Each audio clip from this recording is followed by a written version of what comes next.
Bonjour à toutes et tous, bienvenue. Alors, Hello tout le monde. Bonjour. j'avais pas vu les guitares, Guylaine, t'es dans un studio, un atelier de lutherie? C'est mon bureau studio, ouais. D'accord. C'est sympa comme cadre. Très sympa, très C'est sympa. pas un faux fond, hein, on voit qu'il y a un peu de bordel. Le tien est pas mal, Arthur, mais je Oui, soupçonne que ce soit un peu fake. le mien est un joli fond vert parce que derrière il y a tous les cadeaux de Noël en fait. Du coup, c'était pas très pro. Bonjour à tous en tout cas. Bonjour tout le monde, c'est un plaisir de vous retrouver pour ce deuxième stream de la semaine No Code France. Hein. Si vous avez suivi, il y a un gros planning cette semaine de streaming. 18 émissions, près de 50 personnes. Je pense pas que le Twitch No Code France avait déjà connu ça. Et pour ce stream, on va vous parler de Make, évidemment, le fameux outil d'automatisation. On va dresser un panorama de l'outil, de ses usages. On ne va pas rentrer dans le détail de tous les sujets. Le but n'est pas forcément de faire des tutos, de mettre les mains dans l'outil. Il y a déjà du contenu pour ça. Mais le but est vraiment de dresser un horizon, de faire un tour d'horizon des utilisations de l'outil. Donc, il y en aura pour les débutants et débutantes, pour les plus confirmés, pour les personnes qui se demandent comment ça peut leur être utile dans leur activité au quotidien. Et sans transition, donc on reçoit Arthur et Guylaine, Amandine animant ce live avec moi. Donc on reçoit Arthur et Guylaine pour commencer sur une première table ronde. Comment débuter avec Make? Donc Arthur, tu as souhaité commencer, je t'en prie. Comment on débute avec Make? Hello tout le monde. Du coup déjà merci Pierre pour cette invitation. Bonjour à tous dans le chat. C'est une très bonne question de comment bien débuter sur Make parce que je pense que Pierre, on est dans le même bateau. On a commencé tous les deux au début de ce qu'était Make à Integromat à l'époque pour les plus anciens qui s'en souviennent et qui étaient là. Et les plus anciens se rappellent qu'il n'y avait rien pour commencer en français à l'époque. Pour la petite histoire, moi j'ai une agence et un organisme formation.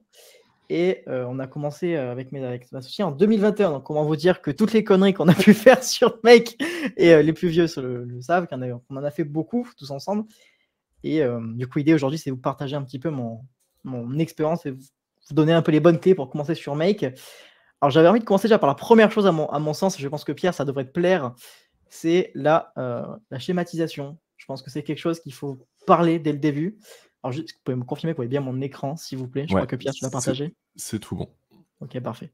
Alors, Make, avant même de rentrer dans l'interface, j'avais envie de parler un peu de schématisation parce que c'est une erreur que font beaucoup de débutants, même quand on est pressé, en se disant je vais mettre directement les mains dans le produit, tester et voir si ça fonctionne. Alors que la bonne pratique, déjà, voudrait de schématiser son idée. Ça peut être un schéma très simple, comme là, je vous le projette. Il n'y a pas de grande difficulté. Il n'y a pas de si ça fait ça, alors si, alors ça, alors ça. Juste là, c'est un rétrospective de comment est-ce qu'on déclenche le scénario, quels outils on utilise et quelles actions ils font. Évidemment, libre à vous au chat de donner votre avis. Et même à Guylaine, si tu veux rebondir, je n'hésite pas. Le premier conseil que je vous donne, c'est vraiment, quand vous débutez Make, ne vous lancez pas directement dans la partie interface builder, même si c'est très tentant. Réfléchissez avant, soit sur un Miro, soit sur un crayon papier, sur qu'est-ce que vous allez créer.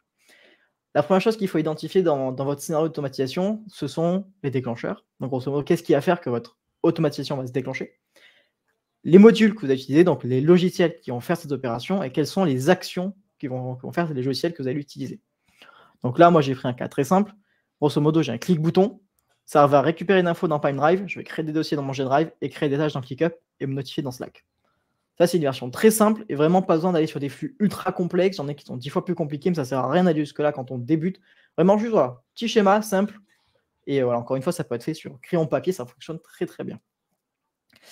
Alors, si jamais, j'ai pas le chat sur les yeux, mais je vais le mettre quand même à côté. On ne sait jamais. Voilà. Et du coup, une deuxième chose que j'ai envie de parler également sur Make, c'est, on va parler dans l'interface évidemment, mais j'ai très peu de temps.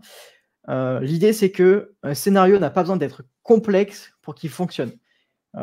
J'ai fait quand même pas mal de formations maintenant, et un argument qui est revenu souvent quand je formais les personnes, c'était « Oui, mais moi, mon scénario, il est simple, il est basique, c'est pas très impressionnant. » Et ça aussi, c'est quelque chose qui arrive très souvent dans Make, c'est qu'on veut faire des choses trop compliquées pour une tâche qui est très simple. Si la tâche est simple, ça ne sert à rien de la complexifier pour rien. Pourquoi? Parce que de 1, Niveau gestion derrière, ça va être l'enfer. Niveau temps de développement, ça va être l'enfer. Du coup, vous allez prendre beaucoup plus de temps. Si vous êtes indépendant, perdre de l'argent. Si vous êtes salarié, votre boss va pas être content que vous soyez pas productif. Donc vraiment, keep it simple. Ça, c'est vraiment un gros argument que je donne tout le temps. C'est vraiment faites les choses simples. Ça sert à rien d'aller compliquer. Et si techniquement, vous êtes limité, que vous bloquez et que vous n'avez pas suivi de formation ou que vous voulez faire tout en autodidacte, ce qui est tout à fait louable à vous, n'hésitez pas à demander à des gens. Ça aussi, c'est quelque chose qu'on a souvent peur quand on commence à faire du make. C'est qu'on se pose beaucoup de questions. On se dit ah, mais c'est peut-être la question bête, mais je ne vais pas la poser parce que l'ego. On a une communauté qui est No Code France, on a des bons animateurs, on a beaucoup de personnes qui répondent, comme Pierre, qui est très actif, et merci à lui d'être très actif sur le Slack No Code France, sur le canal Make, qui a été renommé d'ailleurs, j'ai vu cette semaine, qui ne s'appelle plus Make ex-Integromat, qui s'appelle Make. Ah, il était temps. Donc vraiment, n'hésitez pas à poser des questions, même si elles paraissent débiles. C'est pas grave, parce que dites-vous que nous aussi, quand on a commencé avec Pierre ou moi ou même d'autres, on s'est posé des questions cons parce qu'on découvrait. Et surtout, si vous êtes comme moi, je ne l'ai pas précisé, mais je ne suis pas quelqu'un de tech à la base. Je suis quelqu'un qui a fait du business management. Le développement, c'est un peu loin pour moi à la base. Donc vraiment, n'hésitez pas à poser des questions, même si c'est des questions qui vous paraissent bêtes. N'hésitez pas, il y aura toujours quelqu'un pour vous répondre. Que ce soit moi, Pierre ou même d'autres gens de la communauté. Vous allez voir qu'on est beaucoup aujourd'hui à vous parler de Make. Et on est, je crois, tous sur le canal Make de No Code France. Donc voilà, vraiment, n'hésitez pas à poser vos questions. Deuxième chose, une fois que vous avez mis sur papier votre idée, que vous avez passé la barre de poser des questions pour apprendre et savoir comment ça marche, et ben, la première chose à faire quand on débute sur Make, c'est de tester, c'est de comprendre comment est-ce que l'outil fonctionne et tester sur des petits modules, sur des petits scénarios. Ne partez pas trop gros, n'ayez pas les yeux plus gros que la tête. Là, je vous projette un petit use case que nous, on a utilisé. S'il y en a qui ont des organismes de formation, ça va vous parler. Je vais parler d'Opco. Je pense qu'il y en a plusieurs qui sont concernés. C'est typiquement, nous, on avait un petit besoin tout bête. On a une base de données, en fait, où alors, je ne peux pas vous les montrer pour une notion évidente de RGPD, mais on a une base de données qui représente tous les apprenants qu'on a ou les demandes d'apprenants qu'on a. Et vu que c'est du B2B, on fait des financements. Sauf que la question qu'on se pose toujours, c'est quel est le financement de la personne qui est en face de nous, à quoi il est droit. Et bien, sachez que les Opco ont une API. Et là, je vais parler un peu plus technique. Mais grosso modo, c'est l'API, c'est ce qui permet de faire l'interconnexion dans Make. C'est pour ça qu'il y a des petits modules qui existent partout. Ce sont les API qui sont derrière. Les Opco, donc l'Opco a une API, et nous, on se disait, ce serait quand même vachement bien qu'à partir du SIRET ou du SIREN de notre client, on puisse récupérer ses financements. Et bien, vous voyez, ce scénario, il nous fait gagner facile une bonne quinzaine de minutes de recherche et de prise de tête sur les Opco, juste parce qu'on a automatisé le fait de, quand j'appuie sur un bouton, je vais chercher dans l'Opco, à partir du SIRET de mon client, quels sont les l'Opco sur lesquels je dois faire mes recherches de financement. Pour ceux qui ont fait ça à la main ou qui le font ça encore à la main, vous savez le calvaire que c'est. Vous savez le temps que ça prend de trouver le bon Opco. Donc pourquoi est-ce que je prends ce cas-là? C'est parce qu'en fait, il est très simple. Visuellement, il y a des couleurs un peu de partout. On voit des trucs qui s'appellent des webbooks. On voit un truc bleu qui s'appelle Make Your Request. Ne vous embêtez pas avec la technique. Je vais juste vous montrer qu'un use case en 4 modules peut répondre à un besoin très spécifique et très concret, et qui techniquement, on est un peu au-dessus, mais qui est techniquement accessible, pas facile, s'il vous plaît, ne comprenez pas le mot facile et accessible, ne faites pas l'erreur, qui est techniquement accessible et qui en même temps va vous permettre de gagner pas mal de temps. Donc, nous, quand on a développé ça, on s'est dit, il faut qu'on automatise ce processus-là, mais avant de le faire, on l'a réfléchi, on l'a standardisé. Pourquoi est-ce que je suis sur ce chemin-là? Parce qu'on n'automatise jamais une tâche qui n'est pas standardisée. Si la tâche n'a pas été faite, allez, une trentaine de fois au minimum, de manière artisanale à la main, c'est qu'elle n'est pas standardisée. Il faut vraiment... toi, je sais que Pierre, tu la récupères. T'es comme moi, tu le redis très souvent, cette phrase-là, mais il faut vraiment que la tâche qu'on va automatiser, on soit sûr de la scalabilité, qu'on soit sûr que c'est comme ça qu'elle sera processée de manière automatique tout le temps. Parce que le prochain problème que vous allez rencontrer, c'est si jamais vous avez bien schématisé, vous avez identifié votre problème, vous dites « Ah, je pense qu'il faut automatiser maintenant, mais que vous faites trop tôt parce que votre processus n'est pas stable, n'est toujours trop artisanal », vous allez revenir 10 fois sur l'automatisation. Donc au final, vous allez prendre beaucoup plus de temps que ce que vous auriez espéré mettre pour développer votre système, parce qu'en fait, vous allez revenir tout le temps modifier votre scénario, et au final, vous allez perdre plus de temps que ce que ça vous en fait gagner. Alors, il me reste 5 minutes, ça, Pierre, j'ai pas de bêtises? Juste pour savoir combien il me reste. Je crois que c'est 5. Il te reste 2 minutes. 2 minutes, ok, parfait, c'est tout ce qu'il me fallait pour rester. Donc tout ça pour dire que Make, c'est un outil qui est fantastique, c'est un outil qui est accessible, pas facile, mais accessible, et commencez d'abord par le plus simple, schématiser. On prend l'automatisation qui nous paraît le plus simple, et on ne va pas chercher compliqué. Parce qu'un scénario, pour qu'il soit efficace, n'a pas besoin d'être complexe. Et je pense que ça, c'est quelque chose qui va revenir souvent dans le Make Festival. Voilà. Et si vous voulez le use case, je pourrais vous l'envoyer sur le Slack No Code France si vous voulez une démo sur Loom ou quoi, n'hésitez pas. Ça marche. Bah, merci beaucoup, Arthur. Évidemment, je souscris à tout ce que tu dis et je trouve très intéressant de dire justement que Make est un outil d'automatisation, mais en fait, quand on travaille sur Make, on commence pas sur Make. Non. Parce que, avant tout, on manipule des processus. Les processus, il faut les maîtriser, donc il faut les avoir fait à la main, il faut les avoir modélisés, il faut savoir précisément où on va, et il faut commencer petit, effectivement. C'est-à-dire que quand on commence sur Make, un scénario, c'est 2 modules, quoi. Il y a un déclencheur, une action, et c'est tout, et c'est amplement suffisant, et c'est après, petit à petit, qu'on va monter en gamme. Je plus sois largement.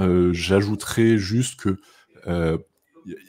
dans Make, il y a quand même une spécificité, c'est que la première marche est quand même un peu haute, notamment si on compare à Zapier, qui est le concurrent plus simple mais moins puissant de Make. La première marche de Make est un peu haute à monter, ça peut sembler impressionnant au début, mais en fait, assez rapidement, on arrive à la gravir, on comprend comment ça marche, et là, on est déjà sur un petit plateau qui nous permet de faire beaucoup de choses. Merci beaucoup encore, Arthur. Avec plaisir, merci pour l'invitation. Et Guylaine, écoute, je t'en prie, dis-nous tout. Comment, selon toi, doit-on débuter sur Make? Alors, je vais reprendre quelques conseils que Arthur a déjà indiqués dans sa présentation, comme quoi il y a quand même des règles universelles, si on peut dire, pour les débutants, puisqu'on a remarqué, nous ayant débuté aussi, qu'on a fait certaines erreurs et qu'on passe tous peut-être par ces erreurs.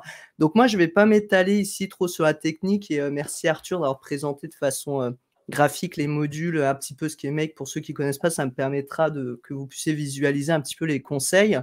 Je ne vais pas m'attaquer à la technique profonde, on va dire, mais plus sur quoi on peut bloquer quand on débute. Et moi, sur quel point aussi j'ai bloqué, et quelques conseils que je peux donner quand on ne vient pas de l'informatique, on ne connaît pas la programmation ou autre. Alors, pour mon parcours, justement, pour savoir d'où je viens rapidement, moi, je suis formatrice, je suis coach et je fais des prestations de services sur des sujets comme le marketing digital, la promotion, que ce soit, vous avez vu, j'ai des guitares parce que je suis musicienne en parallèle et je forme des artistes sur les aspects marketing, promotion, structuration, booking. Et depuis cette année, après plusieurs formations sur l'automatisation et les bases de données, j'ai créé des formations. Je suis organisme aussi de formation comme Arthur, où je gère tout mon organisme et j'ai créé une formation pour aider les organismes à faire la même chose et aussi en ergonomie. Et donc, j'ai découvert le no-code, moi, il y a 2 ans environ. J'ai quand même une formation informatique lointaine parce qu'il y a une vingtaine d'années déjà, j'ai fait un bac informatique de gestion où je programmais sur, pour ceux qui connaissent un peu, du DBase, Visual Basic, et j'ai découvert les logiciels comme Microsoft Access. Et donc, j'ai quand même une certaine appétence. Mais on peut débuter même si on ne connaît pas tout ça. Et c'est l'avantage du no-code. Et Arthur l'a dit aussi, et Pierre aussi plusieurs fois. Le no-code, ça permet de faire des choses de façon simple, mais ce n'est pas facile. Enfin, dans le sens où quand on entend no-code, on pense que il n'y a pas besoin de coder, c'est facile, on va faire en 2 secondes, voilà, ça va nous permettre de faire plein de choses. Et Make, c'est vrai que c'est un objectif qui est simple, c'est de relier des applications pour les faire vivre. On va envoyer des infos, on va faire vivre ces infos entre elles. Mais je pense que ce qui est important quand on débute, c'est quand même de comprendre la logique. Parce que tout le monde peut créer un scénario sur Make et automatiser quelque chose. Parce qu'il y a vraiment des... Voilà, vous l'avez vu juste avant, Arthur et Pierre l'ont dit aussi, une automatisation, ce n'est pas forcément quelque chose de compliqué dans sa construction. Donc, tout le monde peut le faire. Mais il faut faire la différence entre simple et facile, dans le sens où quand c'est facile, ça veut dire qu'on le fait sans peine. Enfin, c'est pas... Voilà. Mais quand c'est simple, ça ne veut pas dire que ce n'est pas compliqué quand même. Et il faut apprendre. Et je pense que dans les conseils qui sont importants quand on débute, et Arthur en a parlé aussi, c'est d'éviter de se lancer si on ne comprend pas ce qu'on fait. Parce que souvent, on n'a pas, surtout quand on n'a pas la logique informatique, moi, de par mon bac, je pense que j'ai une certaine logique, si je peux appeler ça comme ça, informatique, où je sais relier les choses. Mais je vois dans les stagiaires aussi de ma formation, ceux qui débutent et leur avancer les questions qu'ils posent, ils veulent faire tout avant de comprendre. Ça veut dire que même s'ils suivent une formation, par manque de temps, qui est souvent l'excuse, ils veulent directement automatiser des choses sans avoir un process déjà précis à automatiser. Et vous en avez parlé aussi tout à l'heure, c'est si on a une tâche déjà et qu'on ne sait pas comment on la réalise et dans quel but et objectif, l'automatiser, ça va être compliqué parce que l'automatisation, ça va mettre à plat quelque chose qu'on fait, des actions qu'on réalise, mais ça ne va pas se faire par magie et ça ne va pas nous créer notre process par magie si à la base, on ne le connaît pas déjà. Et c'est un problème que j'ai avec des clients qui me délèguent des prestations aussi. Souvent, quand j'échange avec eux pour dire bah, qu'est-ce que tu veux automatiser, en fait, ils me disent bah, je veux automatiser pour gagner du temps, mais tu veux automatiser quoi? Ils ne savent pas vraiment parce qu'ils n'ont pas réellement de process derrière qui est défini dans l'entreprise pour savoir bah, quand je fais une tâche ou que je réalise quelque chose, voilà par quoi je commence, voilà ce que je fais ensuite, voilà les infos que je récupère, les infos qui rentrent, les infos qui sortent, et voilà ce que j'ai besoin d'avoir comme rappel, notification, comme suivi, comme action. Et ça, c'est donné à tout le monde. Et Arthur l'a montré avec son petit schéma. Et c'est clair, c'est hyper important quand on débute, c'est de schématiser sur papier ou via une application déjà ce qu'on veut faire du point A au point B auquel on veut aller. Parce que Make va paraître compliqué dans l'utilisation si on ne sait pas où on va. Et qu'on arrive là-dessus, on a un scénario, on met des petites bulles partout, mais on ne sait pas trop où on commence, où on finit, qu'est-ce qui se passe au milieu. Alors que si on a bien schématisé à la base son scénario, c'est beaucoup plus simple après. Et souvent, l'excuse de oui, mais j'ai pas le temps, bah, de se lancer direct dans l'automatisation ou du scénario et la construction, finalement, le temps qu'on aurait passé à bien le préparer en amont, eh ben, on va le perdre parce qu'il va falloir revenir sans cesse sur le scénario, parce qu'on n'a pas compris au final pourquoi on a fait telle ou telle chose, parce qu'on n'a pas compris pourquoi on a programmé comme ça, parce qu'on l'a vu faire, on l'a fait, mais on n'a pas cherché à comprendre pourquoi c'était fait comme ça. Souvent aussi, on ne comprend pas bien le vocabulaire. Make, quand on le prend en main au début, ben, c'est un peu déroutant, surtout quand on ne vient pas de l'informatique, parce qu'on voit des bundles, on voit des collections, on parle de mapping, on parle de variables, on parle de choses comme ça qui vont être dans l'utilisation courante. Et ça peut faire peur pour certaines personnes qui ont du mal, alors qu'en fait, c'est juste un vocabulaire à connaître une fois qu'on sait à quoi ça correspond. C'est beaucoup plus simple de travailler sur Make aussi, et on gagne du temps par la suite. Donc, vraiment, les conseils que je peux donner à un débutant, c'est vraiment aussi de comprendre la logique des plateformes. Alors, c'est marrant parce que Pierre, tout à l'heure, disait que Zapier est plus simple que Make. Alors, pour moi, c'était le contraire parce que j'ai testé Zapier au départ. Et quand je suis arrivé sur Make, en fait, la logique visuelle de construction m'a paru beaucoup plus simple. Oui, n'hésitez pas à me couper. Mais j'ai trouvé que c'était beaucoup plus simple. Je suis d'accord avec toi, je peux juste te couper, mais on avait ce débat avec mes derniers apprenants sur la formation et ils me disaient mais Zapier et Make, c'est plus simple. Je disais non, en fait, ça dépend comment fonctionne ton cerveau. Si tu es comme moi et que tu aimes partir d'une page blanche, je veux dire, c'est vachement plus simple, il y a de la couleur partout. Si tu es quelqu'un de plus académique, tu vas préférer la linéarité que propose Zapier. Ça, c'était un débat qu'on avait eu, c'était super intéressant. Voilà, petite coupure.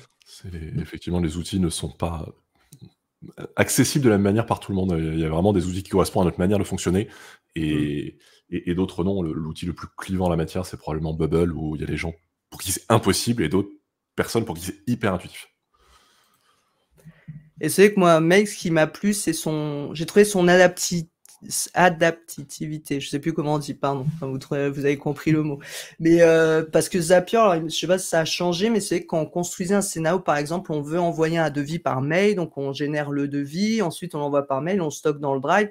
Il me semble qu'avant, enfin moi quand j'utilisais, dès qu'on voulait changer une étape au milieu du scénario, c'était compliqué, il fallait tout un peu rebouleverser, alors que Make, on a les petites bulles, on peut connecter, interconnecter, déconnecter, enfin on modifie en un clic, j'ai envie de dire, son scénario sans que ça bouscule forcément tout ce qu'on a construit. Donc ça, j'ai trouvé ce côté-là plus pratique que sur Zapier. Et pour les débutants aussi, il ne faut pas hésiter à tester. Et ça, Arthur l'a dit aussi. Il n'y a qu'en testant, qu'en essayant, qu'en pratiquant, qu'on comprend la logique. C'est vraiment la logique qui est importante à comprendre, je pense, et le langage. Mais parce que si on ne teste pas, en fait, on ne saura jamais comment ça fonctionne. Si on n'est pas capable juste des fois, on peut démarrer ce premier petit module qui va aller lire des informations. Si on n'est pas capable déjà de comprendre ce qu'il y a dedans, ça va être compliqué par la suite de savoir qu'est-ce qu'on peut faire avec ces informations. Si déjà on ne sait pas quelle information on récupère, comment elle s'appelle. Et puis, un conseil important aussi, c'est et Arthur en a parlé aussi, c'est de ne pas sur-automatiser. Parce que les gens, souvent, c'est vachement facile en fait d'automatiser des choses, mais tout automatiser, ça ne sert pas toujours à grand-chose. Et parfois, ça peut faire perdre plus de temps que de faire certaines choses manuelles. Donc, en effet, ce que disait Pierre et Arthur, c'est réfléchir aussi aux besoins de la tâche. Est-ce qu'on la fait régulièrement? Est-ce que c'est chronophage ou pas? Est-ce qu'il y a un réel besoin d'automatisation? Parce que sinon, après, forcément, vous pouvez automatiser toute votre vie, mais ça n'a pas forcément d'utilité derrière. Et ce qui est compliqué quand on débute, c'est de comprendre aussi ce que proposent les outils. Parce que la première fois qu'on arrive dessus, qu'on étudie rien que les tarifs, les fonctionnalités, moi, j'ai eu l'impression de comparer des mutuelles santé.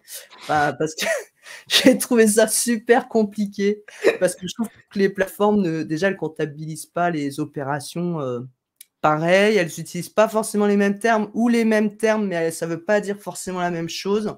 Et rien que les accès pour collaborer sur une plateforme, il y en a c'est payant, il y en a c'est pas payant. Enfin, donc ça déjà, c'est de bien étudier quand on utilise une plateforme ces aspects-là, de tester, de schématiser, de documenter ces scénarios, parce que quand on teste au début, on en a partout. Moi, au début, je n'utilisais pas la fonctionnalité des dossiers sur Make. Et j'avais tout un listing de scénarios, je les nommais mal, donc ça c'est important aussi. Je ne savais plus à quoi ça servait, je retournais dessus, je ne savais plus ce que j'avais voulu faire parce que je n'avais pas documenté. Donc ça, je pense c'est important aussi. Et le point aussi que parlait Arthur, c'est la communauté. Parce que moi je sais qu'au début j'essayais toute seule avec des vidéos trouvées sur YouTube en anglais, c'est vrai que ça se développe beaucoup, mais avant c'était beaucoup du contenu anglophone. Pas toujours adapté à des solopreneurs, c'était beaucoup, j'appelle ça des start-upers, mais c'était pas forcément un langage adapté à tout le monde. Et je trouve qu'aujourd'hui, ça se démocratise plus grâce à No Code France, entre autres. Et quand j'ai découvert le Slack, c'est vrai que ça a été une grande aide déjà, parce qu'il y a beaucoup de bienveillance, d'échange. Donc, il ne faut pas hésiter si vous avez des questions sur Make ou sur d'autres plateformes. Et il y a aussi le côté... ça permet de voir aussi les questions qu'ont les autres personnes sur Make, les utilisations qu'ils en font et d'avoir des idées. Parce que c'est vrai qu'on peut faire tellement de choses sur Make, on peut automatiser tellement de choses que même quand on débute, ça peut être vite déroutant parce qu'il y a tellement de possibilités que des fois, c'est bien aussi de cadrer un peu et de voir ce que les autres font pour pouvoir recentrer son utilisation. Mais il ne faut pas avoir peur. C'est un peu comme si on a une voiture et qu'on ne sait pas rouler, on n'a pas le permis, on arrive dedans, si on n'apprend pas les bases, en fait, on ne sait pas sur quelle pédale il faut appuyer, comment on fait avancer la voiture, j'ai envie de dire que tout logiciel comme Make, c'est pareil, mais qu'après, il y a quand même la satisfaction de, je veux dire, avec un regard d'enfant, quand on construit des scénarios, qu'on automatise et que ça fonctionne, il y a quand même une certaine fierté. Il y a une grosse satisfaction, effectivement. Merci beaucoup, Guylaine, pour tous ces points. Effectivement, encore une fois, je souscris totalement et j'insiste sur le point de avoir un cas d'usage, savoir précisément ce qu'on va faire, parce que c'est vrai que Make est un outil d'automatisation. Si on n'a pas un cas d'usage précis, c'est très vite très abstrait. On ne sait pas ce qu'on manipule, on ne sait pas. Donc, avoir un exemple, se dire, OK, je vais faire ça, même si ça n'a aucun intérêt, même si c'est juste un petit truc perso, ça ne nous fera pas gagner de temps, c'est quelque chose qui peut être très utile pour avancer d'autant plus efficacement et évidemment comprendre ce qu'on fait. Ça, c'est pas spécifique à Make, on voit quand même régulièrement ça dans la communauté no-code, des gens qui veulent appliquer les tutos, qui veulent juste avoir la réponse de « non mais là je fais quoi ?» sans chercher à comprendre les 12 étapes qui vont avant. Et malheureusement, c'est contre-productif, c'est pas comme ça qu'on avance. Et ok, peut-être que ça marchera, mais si à un moment ça marche plus, ils sauront pas du tout pourquoi. Donc oui, effectivement, comprendre ce qu'on fait est absolument essentiel. Là, je pense qu'on est bien armé quand même à ce stade. Merci beaucoup à tous les deux, Arthur et Guylaine, pour tous ces points. Tu me permets de reprendre sur un petit point de Guylaine, après j'ai fini? Vas-y. Pour ceux, Guylaine a parlé de vocabulaire, et c'est vrai, Make a son vocabulaire comme tout langage informatique. Dans notre formation, on a référencé 15 mots. C'est pas non plus la mer à boire, soyez rassurés. Il n'y a que 15 mots de manière générale qu'il faut connaître pour bien être apprendre dans Make. Donc voilà, c'est pas... Il n'y en a pas 50. N'ayez pas peur du vocabulaire, c'est vraiment des mots que vous allez retrouver près derrière dans tout service informatique pour ceux qui n'en ont jamais fait. Mais effectivement, c'est vrai que bien connaître là aussi, c'est commun à tous les outils no-code, bien connaître le vocabulaire est vraiment important. Donc, merci à tous les deux. Merci à vous. C'est la fin de cette première table ronde et on enchaîne après un petit jingle sur la deuxième table ronde. Bye tout le monde.